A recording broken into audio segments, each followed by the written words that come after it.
Hi, I'm Brandon Campbell. I'm the Small Business and Diversity Initiatives Director for the Little Rock Regional Chamber. And I'm here with Myron Jackson, the founder, the CEO of the Design Group. So, Myron, please tell us, your experience is so interesting to everybody, but, from LaFace Records, being a marketing executive, managing a multi-million-dollar budget, to now being the CEO and the founder of a multi-million-dollar marketing firm. Tell us about that and how did you get to this point? Well, Brandon, thank you. Thank you for choosing our firm. I appreciate you. Thank you for allowing me to come in and speak a little bit. And more importantly, thank you for allowing me to talk a little bit about what we're doing at the Design Group. I will say this, let me put a pin in that. When I started out LaFace, I was an intern making $20 a month in a gas stipend. So I was fortunate enough during that time to be around a lot of really talented folk that gave me responsibilities in the marketing and promotions department.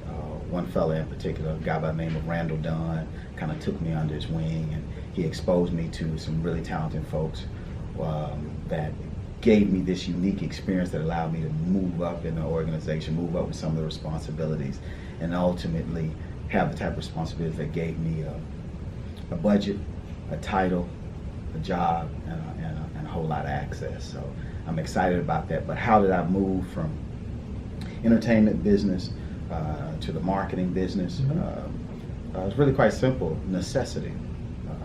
Mr. Reed, being the brilliant and talented person he is, was tapped to take Clive Davis's job when Clive was asked to retire, and he closed the shop at LaFace.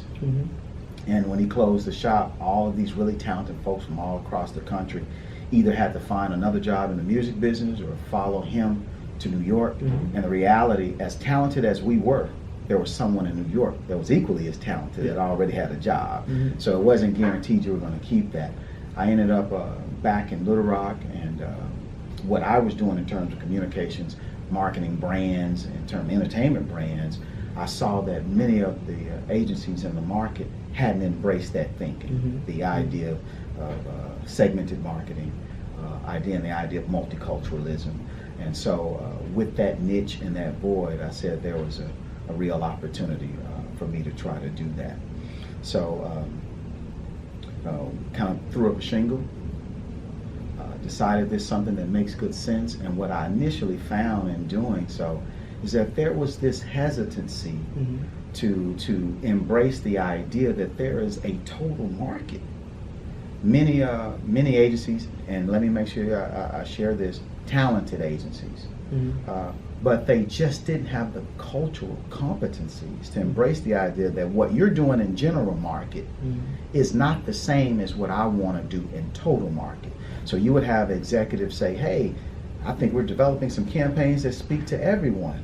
And when you really look at it, it's really only relevant to a segment of the population. And that segment of the population tend to think like that executive, live in the community that executive live, have the same religious beliefs. So I said, well, why don't we embrace the idea of taking that segment, the general market, or in most cases, the white market, and say, what other segments are there that we could speak to that could add to a client's bottom line?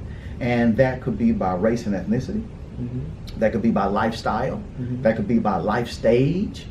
That could be by sexual orientation. Let's go out and really try to source the available opportunity.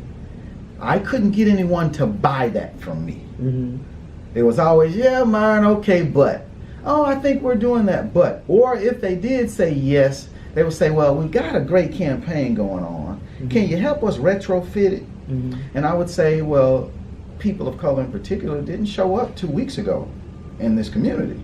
So the idea of retrofitting a communications program doesn't make good sense.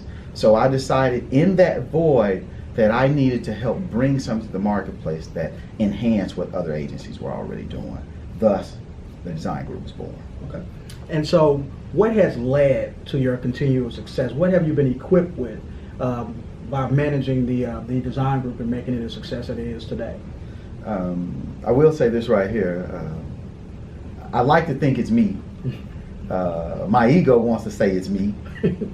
Maybe in the mirror early in the morning I do say it's me. But the reality is the Design Group is a collective of some really talented, culturally astute, practitioners from all across the region who every day are working to make sure that that little mantra that we've put out there since 2007, that we're culturally connected, that this proprietary approach that we take to making sure that brands truly connect with all the viable segments of the marketplace is the true nucleus to our success.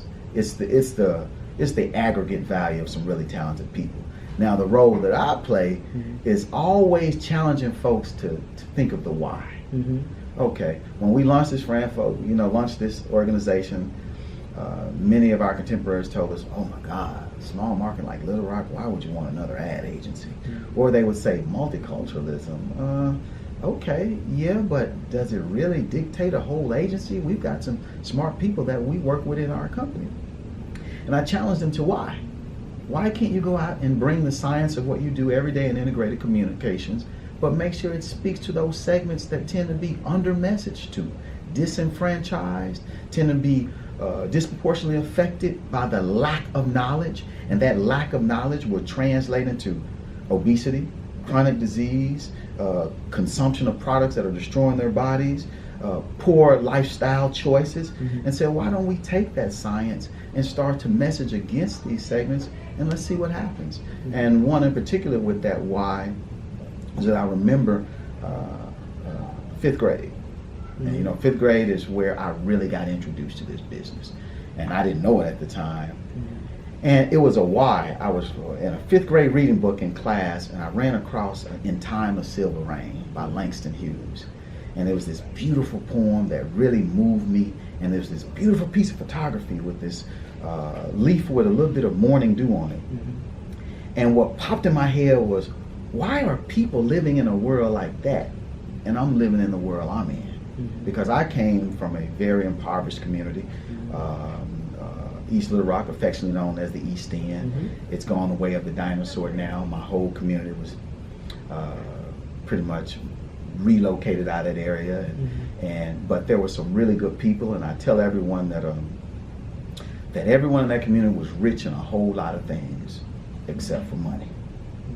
So we saw some hard days, we saw some hungry nights, we saw poverty at its worst, we saw crime at its worst. So when I saw this piece, the only thing that popped in my head was why. And that why has fueled me my entire career on why can others have a different life than me? And then why can others be exposed to information that others aren't? So I've spent this entire career of mine trying to figure out how do I level the playing field, and I use that why to try to create some real change. And I've challenged the really talented folks in my agency, and they've not only met the bar, but they've exceeded it, and it's created a real positive impact on our clients' bottom line. Now, also, I know that you all are a proud sponsor of the Little Rock Regional Chamber's Mad Week. Also, I know that you are a former Entrepreneur of the Year. Why is that relationship with the Little Rock Regional Chamber so valuable to you and your company? I think it's based on my exposure when I was at LaFace. L.A. Reid would preach, people don't do business with businesses, they do business with people. And you've got to create that connectivity. And I've heard that a number of times in my career since I moved back home. Others have adopted that mantra. But you taught me that. You taught me that. That was when I first met. But when you really think about it, that's what it's about. If you don't have a good relationship with a person, you don't want to do business with them. If you don't trust them, you don't want to do business with them. So being smart and great at what you do, that's half your job. That's true. The other part is building rapport and relationship. And then you won't even get a chance to expose me to all that great talent you have if I don't know you, if I don't respect you, and I don't appreciate what you do. So how do you bridge that gap? Goes back to the why. Why are there some folks who have those connections and others don't? And so what I used the chamber as a wonderful catalyst to put me in front of some folks that had no idea who I was. Now I would get in front of them and say, hey, at the time, Hugh McDonald, I know you, sir, but you don't know me, but let's change that reality. Let's change that. But there were a ton of C-suite executives, ton of leaders and organizations that were affiliated with the chamber.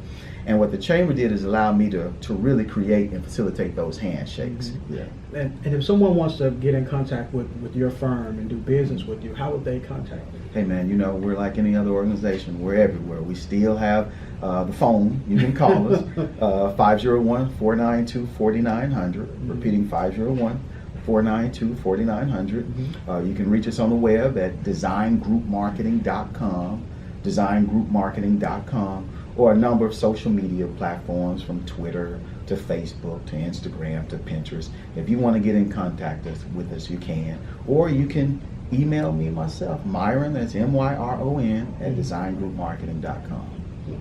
Okay. Well, I'm Brandon Campbell. This is Mr. Myron Jackson, and you just watched our story.